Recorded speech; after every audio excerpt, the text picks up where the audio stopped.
Merci beaucoup. Nous voilà donc en selle dans l'Open Plateau. Open Plateau. Nous sommes en Provence et ça s'appelle un Open Plateau. Un plateau ouvert en somme.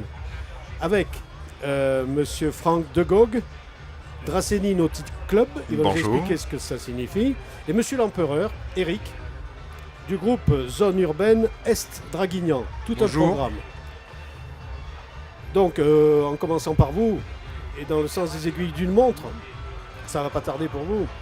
Quelles activités faites-vous? Alors donc, vous défendez la zone Est de Draguignan. Elle est en danger? Elle l'a été. Elle l'a été une époque, elle est en danger sonore avec les hélicoptères de l'artillerie. Donc je représente l'association de quartier Groupement Zone Urbaine Est de Draguignan, association qui a été créée en 1985. Donc l'année prochaine, on va fêter ses 30 ans.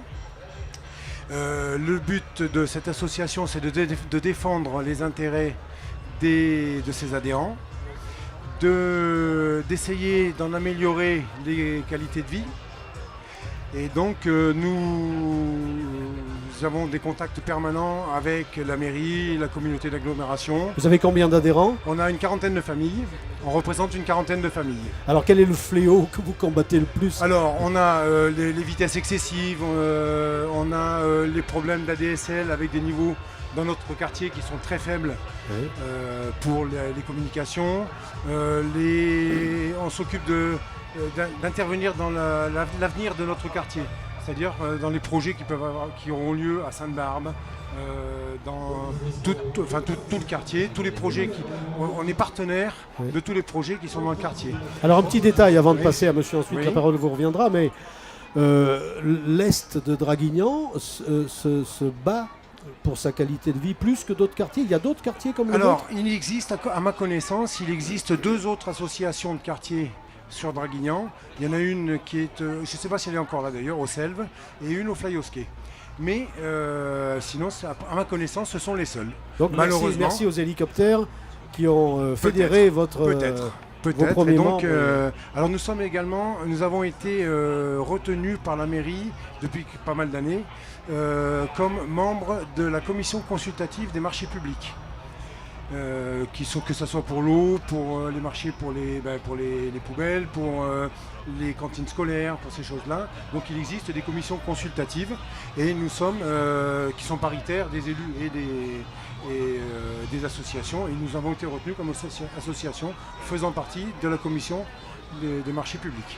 Monsieur Franck de Gogh. Oui. Parlez-nous du Dracénie Nautic Club. Parce à Draguignan, à part la Nartubie, et encore, on n'a pas beaucoup d'eau. Comment vous faites? Alors, je représente une structure qui forme des nageurs sauveteurs. Donc, nous sommes une structure qui appartient à la Fédération française de sauvetage et secourisme, qui forme à la fois ce que l'on appelle les BNSSA, les nageurs sauveteurs, que l'on peut rencontrer au bord des bassins. Chaque année, la communauté d'agglomération dracénoise recrute des jeunes diplômés pour surveiller en renfort saisonnier auprès des maîtres nageurs, donc les usagers des piscines de la communauté d'agglomération. Vous êtes nombreux? Alors, la structure de formation est composée de 6 cadres qui sont formateurs, 3 formateurs et 3 assistants. Et nous avons une promotion moyenne aux alentours de 20 avec un maximum de 30 stagiaires qui, à l'issue, sont diplômés, reçoivent donc de la part du ministère de l'Intérieur C'est bon? Non, oui, continuez. Qui reçoivent de la part du ministère de l'Intérieur donc un brevet qui leur permet d'exercer donc sur l'ensemble des points d'eau. Mais dites-moi, à Draguignan, il y a un problème de piscine, donc vous devez avoir des sureffectifs par rapport au volume d'eau. C'est la raison pour laquelle nous ne pouvons faire plus que 30 stagiaires par promotion. Enfin, on serait limité de toute façon à 36. Mais je crois qu'il y a un programme piscine sur la CAD. Il y a effectivement des projets. Qu'est-ce qu'on vous a promis? Rien, parce que les personnes avec qui nous travaillons sont des personnes très sages et ne sauraient promettre des choses qu'ils ne pourraient tenir. Donc ils mettent déjà fort gracieusement et gentiment à disposition un outil extraordinaire qui est la piscine Jean Boiteux, avec la possibilité qui nous est offerte aussi en collaboration avec la région de disposer pour nos cours théoriques d'un accès au niveau du lycée Léon Blum. Et donc nos stagiaires suivent des formations pratiques en piscine à la piscine Boiteux et théoriques au lycée Léon Blum. Monsieur l'Empereur, parlez-nous de votre vie de bénévole. Est-ce que ça compte dans votre planning annuel, affectif? Quel est le plaisir? Quelle est la contrainte? Alors, je parlerai surtout des plaisirs, puisque s'il y avait plus de contraintes que de plaisirs, je ne serais pas là aujourd'hui. Ça compte énormément dans ma vie parce que j'ai probablement un caractère à avoir besoin de à la fois m'exprimer et à la fois m'investir dans d'autres domaines que dans mon domaine professionnel. Et peut-être que ça m'aide à oublier les soucis professionnels. Mais, dans quelle profession vous êtes? Je suis artisan. Oui. Je suis artisan.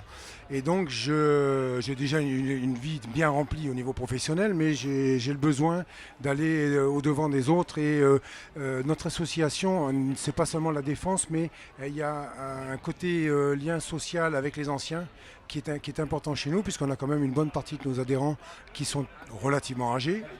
Et quand il y en a un qui est malade, on va s'occuper de lui. S'il a besoin d'aller faire des courses, on va l'aider. Il y a un lien d'amitié et un peu comme une grande famille finalement dans cette association où quand on fait le pique-nique tous les ans l'été, c'est la grande famille qui se réunit. Monsieur de Gaugue, l'importance du bénévolat dans votre existence sur votre club nautique? Alors la structure, je veux dire, est une structure avec un fonctionnement mixte, à la fois une partie bénévole et puis une partie qui est rémunérée, je veux dire, puisque nous sommes faisant de la formation. Pour la partie bénévole, c'est un second métier puisque je suis ingénieur environnement et éducateur sportif.